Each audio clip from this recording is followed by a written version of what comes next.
그래서 상반기 채용계 키워드를 한번 좀 살펴봤고요. 이번에는 그러면 하반기는 그럼 어떻게 움직일 것인지, 그 상반기랑 다른 게 무엇인지 그거를 좀 살펴보도록 할게요. 일단 취업 9대 스펙, 그 다 아세요? 이게 9대 스펙이라 되니까 알기 힘들잖아요. 이게 9대 스펙 하면 일단 학벌, 그 다음에 학점, 그 영어 점수 토익, 그 다음에 해외 연수, 자격증, 봉사활동, 인턴십, 그 다음에 무슨 수상 경력, 그리고 외모, 성형 해가지고 외모까지 9대 스펙을 들고 있는데, 이 9대 스펙들이 굉장히 많이 바뀌었죠 지금은. 이 어떻게 바뀌었다고 생각하세요? 학벌은 어때요? 예전에 비해서는 덜 보지만 안 보진 않죠 요즘도. 그렇죠. 안 볼 수가 없죠. 안 볼 수가 없죠. 그러니까 무슨 블라인드 채용에서 아예 쓰지 안 쓰는 그런 거라면 모르겠지만, 어쨌든 내가 뭐를 제출하고 학교 이름이 드러나는 한 어쨌든 뭐 학벌은 아무리 중요하지 않다라고 하더라도 그 약간의 판단상 영향을 미치는 것 같긴 하고요. 학점은 어떨까요? 학점은 저는 어쨌든 이공계 학생들에게는 상당히 좀 중요한 부분이라고 보여지거든요. 그렇기 때문에 그렇다고 이제 인문상경위가 학점 관리를 뭐 하는 얘기 절대 아니고요. 하지만 그럼에도 불구하고 뭐 공기업에서의 학점을 기재하지 않는다고 하더라도 사기업 같은 경우에 나중에, 그리고 공기업에서도 학점 관리를 잘했다는 건 전공에 대한 이해도가 높다라는 거고, 결국 면접 때 그러한 역량을 좀 뽐낼 수 있기 때문에 학점은 그래도 우리 지원자들이 지금 졸업생이 아니고 재직하는 재직생이라면 좀 더 신경을 좀 써야 될 부분이라고 저는 생각을 합니다. 학점 동의하세요? 예, 저도 학점은 또 다른 의미에서 봤을 때 학생으로서의 성실함이 지표인 것 같아요. 그래갖고 특히 공장을 가야 되는 친구들, 생산 현장 쪽이나 이런 공대 쪽 친구들은 학점 관리에 너무 소홀하면 안 될 것 같아요. 그렇다고 되게 높은 학점 받는 건 아니지만 어느 수준 이상의 학점 나와야 되는 거예요. 학점 몇 점이었어요? 저요? 3.5요. 3.5? 네. 너무 높으시네요. 생각보다 높네. 저 굉장히 낮게 생겼네요, 제가 학점이. 네. 상당히. 저는 일단 3점 넘겼다는 데 의미를 두겠습니다. 그런 시절에 학교를 다니셨군요.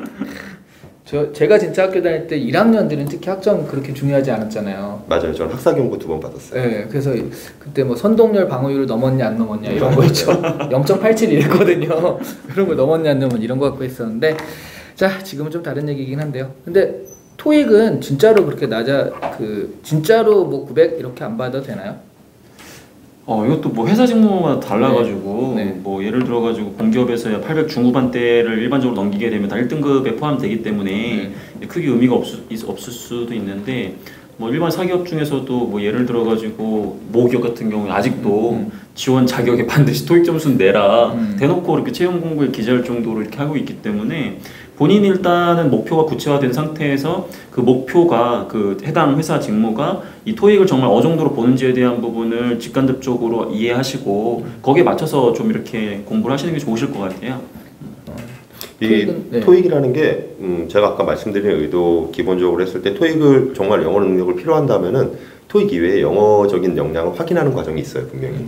근데 영어 면접이라든가 그죠. 그래갖고 아니면은 또 다른 요즘에 뭐 토익 스피킹 점수를 내라든가 확인하는 과정이 있다라고 봤을 때 어느 기준점을 넘어야 되는 것 같고, 저는 이렇게는 좀 생각을 하고 있어요. 아까 700점이 넘으면은 회사 서류에다 적을 수 있는 토익 점수는 돼요. 근데 700점이 안 되면은 차라리 안 적는 게 더 나은 것 같아요. 그래갖고 작년에 그러한 과정으로 한번 심의를 돌려봤는데 분명히 그런 부분들이 있어서 토익 점수 아주 잘 나올 필요는 없지만 어느 정도 수준이 넘어야지 쓸 수 있는 점수가 된다라는 건 700에서 750은 받아야지 그래도. 그렇죠. 그래도 쓸 수 있는 것 같아요. 이게 사실 취준생한테 제일 중요한 것 중에 하나가, 취준생이 한 달에 쓰는 평균 비용이 한 15만 원에서 20만 원 취업 준비할 때 하는데, 그 중에 70~80%가 영어예요. 학원 비용을 말씀하시는 거죠? 그러니까 교육용 사교육비로 15만에서 20만 원 정도 쓴다라는 통계가 있는데, 그 중에 70~80%의 비중이 차지하는 게 영어 점수.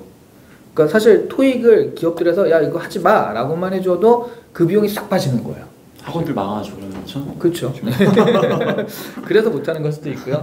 로비나 이런 거일 수도 있고. 근데 어쨌든 아시아권 전 세계를 통해서도 토익을 이렇게 많이 보는 데가 우리나라가 또 유일하다 이런 얘기도 있으니까요. 그렇죠. 이 부분은 분명히 변화는 있지만 사실은 좀 점진적으로 진행되고 있는 것 같습니다. 자격증은 어때요? 자격증이 꼭 있어야 되나요? 사실 자격증이 꼭 필요한 뭐 회사들이 있죠. 그래갖고 뭐 공공기관도 자격증을 꼭 필수로 내야 되는 데도 있고 자격증이 있어야 지원이 자격이 되는 공공기관들도 있고 하는데 그 무의미한 자격증은 이제는 취득을 하지 않는 게 좋은 것 같아요. 그래서 의미 없는 자격증을 막 취득을 하는 것보다 본인의 직무에 맞는 자격증 정도는 가지고 있으면은 나쁠 건 없는 것 같아요. 또 마음의 안정감도 오고. 하긴 저번에 제가 그 이력서 보는데 예. 그 자격증란에 농구 심판 3급 자격증이 있어가지고 이거 뭐지? 약간 고민했던 적이 있거든요. 네, 어때요 자격증은? 네, 뭐 공공기관 지원자라고 한다면 국민 자격증이죠. 네, 한국사랑 커말 정도는 네. 뭐 급수에 따라 가지고 이제 취득을 하셔야 서류전에서 이제 가산점을 얻을 수 있기 때문에 뭐 필수적인 부분이라고 보여지고요. 그리고 이제 뭐 이공계 학생들 같은 경우에 기사 자격증이 있느냐 없느냐가 그래도 가산점 영향이 있을 수 있기 때문에 그런 자격증을 준비하시는 건 굉장히 좋습니다. 어쨌든 우리 지원자들이 봤을 때 자기가 하고자 하는 일에 직간접적으로 도움이 된다라고 판단이 돼서 공부하는 자격증들은 다 의미 있다라고 봐요. 근데 뭐 정말로 이제 아까 얘기하신 것처럼 요즘에 다들 테스트를 공부를 하니까 나도 한번 해볼까? 딱 이런 부분은 제가 굉장히 봤을 때는 그렇죠. 무의미하고요. 근데 예를 들어서 제가 철학과 전공자인데 이런 경영이라든지 경제에 대한 이해도 떨어져서 테스트나 공부를 땄다. 그러면 사실 또 굉장히 달라 보이거든요. 그래서 특정 자격증에 대한 의미는 결과적으로 우리 지원자가 어떤 목적을 갖고 따느냐가 사실 굉장히 중요할 것 같습니다. 요즘 아이들이 가장 고민하는 것 중에 하나가 인턴이거든요. 왜냐하면 뭐 경력 경험을 좀 중요하게 본다. 근데 아무것도 없는데 근데 인턴은 또 한 번 하면 짧으면 2개월, 심하면 6개월 막 이렇게 하니까 그걸 해야 될까 말까가 정말 고민이 많더라고요. 인턴을 좀 권해 주실 만한가요? 저는 인턴 같은 경우에는 사실은 어떤 직무에 대한 디테일을 배운다라기보다는 그 문화나 기업에 대한 이해를 하는 과정이라고 생각을 해요. 기업들도 인턴 들어와서 별로 하는 일이 없다라는 거 다 알고 있거든요. 근데 복사를 그죠.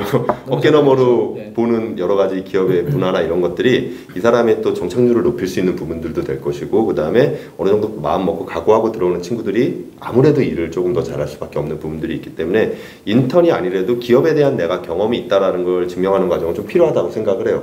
아무것도 없이 뽑기에는 사실 그런 부분이 저는 인사팀 출신은 아니지만은 약간 뭐랄까 리스크가 있어요. 그러니까는 아예 기업에 대한 경험이나 그런 것들 하나도 없는 뭐 아르바이트조차도 아주 뭐 단편적인 학원 아르바이트나 이런 것들만 했던 친구는 그거에 대해서 조금 아무래도 좀 리스크나 이런 부분 요인들이 있죠. 그래서 인턴 아니면 현장 실습 뭐 또 다른 방법으로도 공모전이든 뭐든 기업에 대해서 내가 어느 정도 이해를 하고 있다라는 걸 보여주는 증명 용도라고 봐요, 저는. 그럼 인사팀 출신은 어떻게 생각하시나요? 일단은 우리 지원자들 관점에서 인턴을 할 수 있으면 저는 뭐 당연히 하는 게 좋다라고 말씀을 좀 드리고 싶어요. 아까 얘기한 것처럼 지원 직무와 관련이 없고 내가 아직 직무가 확정되지 않았다고 하더라도 일단 조직 활동을 해본다는 것 자체가 굉장히 큰 역량 향상에 이바지할 수 있는 그런 기회가 될 수 있거든요. 그리고 인턴을 하다 보면 사회나 이런 직업을 바라보는 관점도 형성이 되기 때문에 저는 우리 구직자들에게 인턴십 반드시 했으면 좋겠다고 생각이 드는데, 근데 요즘에 많이 고민하는 게 뭐냐면 그 공기업에 이제 체험형 인턴이 많이 나오잖아요. 네. 근데 이게 기간이 너무 길어요. 길어요. 그리고 이건 학교 다니면서 하기 어렵거든요. 네. 그 말은 뭐냐면 인턴하기 위해서는 휴학을 해야 된다는 얘기거든요.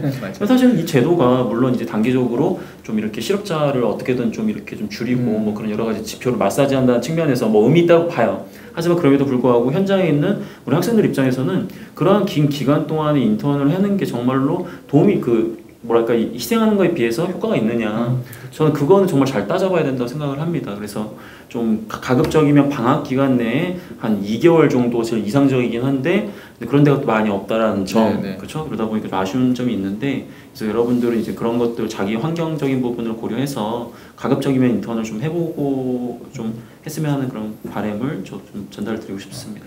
자, 우리 그 스펙에서 마지막으로 한번 제가 아까 가장 쓸데없는 게 뭘까요? 라고 했는데 이게 나올 줄 알았는데 안 나왔거든요. 외모. 그 외모가 사실은 아주 쓸데없는 건 아니라는 얘기잖아요. 중요하죠. 당연한 거 아닌가요, 이거는? 그런가요? 예, 굉장히 중요하죠. 예, 중요하죠. 제가 이 잡코리아에 섭외된 것도 뭐 블라인드라고 들었는데 블라인드여서 들어올 수 있었다고 들었는데. 알겠습니다. 이게 성형에 대한 부분을 이제 우리 구직자분들이 이제 고려하는 것 같은데 저는 필요한 분은 필요하다고 생각을 해요. 단 전제 조건은 자리가 잘 잡아야 돼. 수술한 다음에 자리가 잡혀야 되는데 너무 급하게 수술해가지고 자리가 안 잡힌 상태에서 이제 면접으로 가면 굉장히 어색하잖아요. 수술을 일찍 해라. 네, 수술을 적당하게 시기에 맞춰가지고 정말로 본인이 딱 봤을 때 사회생활에 정말로 본인의 자신감과 좀 호감을 줄 수 있는 그런 좀 작은 부분이라고 한다면 저는 뭐 성형이 나쁘다고 생각하지는 않거든요. 근데 이제 이뻐지기 위해서, 잘생겨지기 위해서 그런 거 불필요하다는 거죠. 그래서 면접장에서는 말 그대로 호감 가고 깔끔하고 이렇게 이런 사람들을 더 이제 좋아하는 것이지 꼭 이쁘고 잘생긴 그런 사람을 좋아하는 건 아니거든요. 그 자신감에 대한 얘기네요. 그럼요. 예전에 실험 심리학에서 이런 실험이 있었대요. 그러니까 상처를, 그러니까 여자랑 남자랑 대화를 하는데 그 여기 상처 분장을 좀 그 흉하게 딱 하고 그 실험을 한 거죠. 근데 여자는 그렇게 믿고 있는 거예요. 분장을 해주는데 상처가 심하게 나 있다라고 믿고 있는데 실제로는 아니고 그냥 아주 반반한 얼굴 그대로 했대요. 근데 나중에 이제 어땠냐라고 인터뷰를 했는데 그 대화가 끝나고 아, 여기 상처가 있어서 그런지 자꾸 이 친구가 여기만 보는 것 같고 나를 자꾸 무시하는 것 같고 그런 느낌을 받았다라고 얘기를 하는 거죠. 그러니까 약간 이런 식의 결국 외모라는 거는 스스로의 자신감에 대한 문제다. 근데 만약 그 자신감이 낮고 자존감이 낮다라고 한다면 약간 업그레이드 괜찮다. 자신감을 높이는 의미에서 그렇게 좀 해석할 수 있을 것 같고요. 어때요? 뭐 굳이 성형이라고 표현하기보다는 외모라는 건 전체적인 형태를 보는 것 같아요. 그래서 분명히 그 많은 사람들, 특히 고객이나 이런 사람들 많이 만나야 되는 쪽 업무들은 어느 정도의 자기 관리를 하고 있다라는 모습은 좀 분명히 보여줘야 되는 것 같아요. 그래서 그런 모습 자체가 취업에 있어서 뭐 아주 의미가 없지는 않을 것 같아요. 그래서 학생들한테 저는 남학생들도 뭐 취업하기 시즌 되기 4학년 들어오면 니네 스스로가 머리 만지는 법도 좀 고민해야 되고, 저도 증권사를 들어가기 위해서 제가 얘기했잖아요. 그 몸에 털이 되게 많은데 손에 털은 레이저 시술을 했다고. 근데 되게 중요할 수밖에 없는 거거든요. 그래서 다시 원상복귀가 돼서 문제가 되긴 했지만 어쨌든 들어갈 때 당시에는 그런 모습들은 자기 관리이자 노력의 일환인 것 같아요. 그래서 남학생이나 여학생이나 본인 스스로가 좀 내가 좀 커뮤니케이션 하는 데 있어서 가장 좀 깔끔해 보이고 정리된 느낌으로 보여줄 수 있는 외모는 만들어야 되지 않을까. 자, 요 그 스펙의 변화는 좀 짚어봤고요. 그 구체로 들어가서 정성평가에서요, 자기소개서나 면접들이 사실은 뭐 매년 매학기 좀 달라지잖아요. 그래서 이번 상반기가 그전 연도에 비해서 뭐가 다른 게 있었나요? 자소서나 면접이나 이런 전체적인 경향성이? 좀 되게 크게 뭐 변화의 흐름이 네. 막 심하게 달라졌다라는 건 솔직히 많이 못 느꼈어요. 그래갖고 자소서가 얼마 전부터 실제로 자소서를 본다라고 느껴지는 기업들은 문항이 조금 어떻게 보면 너무 많은 것보다는 어느 적정량이 이제 유지되기 시작했고, 그 다음에 글자 수가 조금씩 길어지는 느낌이 좀 있고, 그 다음에 필요한 의미가 있는 문항들만 좀 물어보는 것 같아요. 들어와서 뭐 할 거냐, 왜 지원했냐, 이런 것들, 실제 면접과 연계성을 가질 수 있을 만한 그런 것들을 물어보는 것 같고, 학생들한테도 이제 문항의 변화에 따라서 뭐 글자 수가 예전에는 막 500자 이런 거 되게 많은데 요즘에 좀 긴 글자 수들이 많잖아요, 대기업들 중심으로. 그래갖고 그런 데에서는 어떻게 좀 자소서를 작성해야 되는 지도 방향이 좀 흘러가고 있는데, 이 자소서의 문항들을 좀 봤을 때 이게 약간의 이제 뭐랄까 면접과 연계시키려는 느낌들도 좀 보였던 부분들이 있고, 실제로 읽는 기업의 느낌의 자소와 읽지 않는 기업의 자소가 좀 차이가 있다는 걸 좀 많이 느낀 것 같아요. 어떤 차이가 있었던가요? 우선 문항서부터 뭐를 적어야 되는지 디테일하게 설명해 주는 기업들이 분명히 있어요. 그렇죠. 뭐 어떤 내용과 어떤 내용이 적었으면 좋겠는데, 그래서 단순히 그냥 성장 과정을 기술하시오 뭐 이런 기업들이나 이런 것들은 굳이 여기가 자소를 읽고 있을까? 라는 것들에 대한 의심을 먼저 하게 되는 부분들이 분명히 있었던 것 같아요. 취준생들이 시간이 없으면 약간 그 기준에 따라서 좀 열심히 할 것과 그렇지 않은 걸 구분할 수도 있겠네요. 그죠. 네. 그래갖고 그런 부분들을 좀 많이 생각을 하셔야 될 것 같아요. 네. 강생 같은 경우는 어떤 변화가 느껴지셨나요? 네, 아무래도 사기업 같은 경우에는 직무 중심, 즉 예전에는 지원 동기와 포부를 동시에 물어봤다면 최근에 같은 경우에는 지원 동기 따로, 직무 관심 계획이랑 직무 관련 역량 따로, 입사 포부 따로, 즉 학생들이 쓰기 싫어하는 거를 트리플 콤보로다가 이제 요구하고 있는데, 이제 말 그대로 그만큼 세부적으로 이야기해서 이제 직무와 관련된 물음들이 많이 더 늘어나고 있다는 점과 4차 산업혁명이라든지 기타 여러 가지 산업이 너무 급격하게 이제 변하는 트렌드가 있다 보니까 우리 지원자들에게 이제 그러한 트렌드에 대한 부분을 좀 이렇게 요구하는 그런 질문도 나온 것 같고요. 공기업에서는 이제 말 그대로 예전에는 뭐 예를 들어서 직업윤리 항목에 대해서 물어봤다고 한다면 그게 뭐 근로윤리든 공동체윤리든 관련 없이 쓸 수 있는 약간 좀 러프한 내용이 나왔는데, 지금 같은 경우에는 이제 말 그대로 직업윤리 안에서도 이제 근로윤리 안에서도 정직성과 관련된 부분을 써라라고 해서 굉장히 타겟팅 돼가지고 특정 상황이 주어진 다음에 그 상황에 맞춰가지고 글을 쓰게 하는, 한마디로 얘기하면 다 갖다 붙이지 못하게 하는 약간 네, 그런 좀 세밀한 그런 좀 요구하는 것들이 많은 것 같아요. 상황 면접에 나올 만한 어떤 그쵸. 상황을 딱 물어보기 좋게 이렇게 하는 경향이 좀 생겼죠. 그러면 그 예전에는 사실 정말 성장 배경, 장단점 이렇게 쓰는 문항들이 많았는데 최근 들어서 어쨌든 구체적으로 뭘 쓰는 게 많이 된 것 같아요. 저는 이제 말 그대로 학생들한테 자기소개서 물음에 대한 글자 수가 많을수록 평가하겠다는 의지가 높다라 이렇게 이해하면 좋다. 성장 과정만 나왔다라고 하면 저는 개인적으로는 그 회사는 자기소개서 평가 안 한다고 생각하거든요. 네. 그러면 이걸 보면서 우리 취준생들이 약간 좀 기준을 삼으면 되겠네요. 많이 구체적으로 물어보는 데는 열심히 볼 테니까 나도 열심히 써야 되고 SK 같은데 집요하게 막 이렇게 더 하고 싶은 얘기 그거를 물어보잖아요. 모든 문항마다. 대충 문항 대충 하고 옛날 굉장히 올드하다 그러면 어차피 잘 안 볼 테니까 나도 거기에 맞춰서 대응을 하겠다. 이렇게 좀 그 쓸 것과 안 쓸 것을 구분하는 것도 괜찮을 것 같습니다. 자, 요 그 하반기 예측에서 또 마지막으로요. 그 필기시험 최근 들어서 채용 비리니 뭐니 해서 더 굉장히 중요해진 것 같거든요. 네. 그거 어떻게 생각하세요? 저는 일단 바람직하다라고 보여집니다. 예, 왜냐하면 그래도 공부한 거에 비해서 좀 비례해가지고 성적이 나오는 게 저는 필기전형이라고 생각을 하거든요. 그렇기 때문에 우리 학생들에게는 이게 좀 기회가 될 수 있을 것 같고요. 그리고 학생들이 제일 많이 얘기하는 것 중에 하나가 서류 전형이라도 좀 합격하고 싶다 이렇게 얘기하는 사람이 많을 정도로 그렇죠. 서류 전형이 확률적으로 합격하기 가장 어려운 전형이었거든요. 근데 이제 필기 전형의 기회가 좀 늘어났다라는 건 결국 서류에서 많은 사람들이 합격할 수 있다는 거기 때문에 저는 이런 부분들이 우리 학생들한테는 좋은 기회라고 생각을 해서 거기에 맞는 사전 준비가 좀 필요해 보입니다. 예, 저도 필기 시험을 본다라는 게 아무래도 공정성 여부에서 가장 중요한 그런 거인 것 같아요. 그래서 굉장히 바람직한 변화인데 좀 아쉬운 점이 있다라고 하면은 이게 채용의 과정만 그렇게 변화하는 게 아니라 대학도 이렇게 변화할 수 있는 컬이나 이런 구조가 좀 만들어졌으면 참 학생들이 실제로 혼란스럽지 않았을 텐데 채용만 실제 구조가 이렇게 변화가 막 일어나고 있고 학교에서 교육하는 방향성은 그냥 교수님 마음이거든요. 그거는 그런 부분들이 좀 괴리감이 있다라는 게 학생들이 그 혼란스러워하는 부분들이 분명히 있는 것 같아요. 그래서 필기시험 변화는 좋지만 대학도 같이 이렇게 변할 수 있는 구조를 좀 만들면 더 좋지 않을까라는 생각이 좀 듭니다. 제가 알기로는 학교 프로그램 많이 하는 걸로 아는데 굉장히 학교랑 까는 얘기들을 많이 하시네요. 네. 근데 학교의 그 커리는 정말 교수님들이 하는 거잖아요. 주도하는 거라서 상당히 어려운 것 같아요. 맞아요. 지금 커리가 직무 중심도 아니고 그렇다고 채용에 맞는 이 시험 중심도 아니고 정말 그 학문 중심인데 실제로 그 학문을 쓰는 데는 많지 않고 그죠. 직접적으로. 그래서 약간 학교는 좀 그렇습니다. 예, 지금 쉽게 변화하기가 힘든 게 아무래도 그 교수님들이 가지고 있는 네. 권력이 제일 세잖아요. 학교. 네, 그렇죠. 네. 교수님 얘기 나왔습니다. 어떻게 생각하시나요? 저 이렇게 가만히 침묵하고 있어요. 이제 학교 강의를 많이 가야 되니까. 되게 요즘 눈치를 많이 봐. 네.